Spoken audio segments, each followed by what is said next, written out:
Miss universe Bangladesh 2020 বিজয়ী model অভিনেত্রী তানজিয়া জামান মিথিলা ছোটবেলার কোরবানির ঈদের স্মৃতি ভক্তদের সঙ্গে ভাগ করেছেন মিথিলা।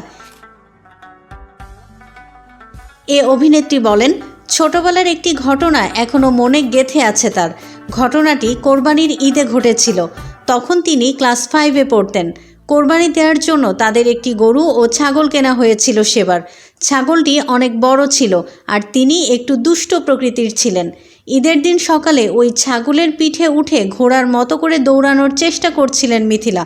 হঠাৎ ছাগলটি উল্টে পড়ে যায়। তখন তিনিও পড়ে যান।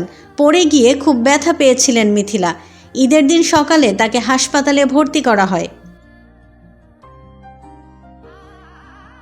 অন্য সময় রান্না না করলেও ঈদের দিন মিথিলা সেমাই ও গরুর মাংস রান্না করেন। ঈদে মিথিলা সর্বোচ্চ 3 লাখ টাকা সালামি পেয়েছিলেন এবং সর্বোচ্চ 20,000 টাকা সালামি দিয়েছিলেন।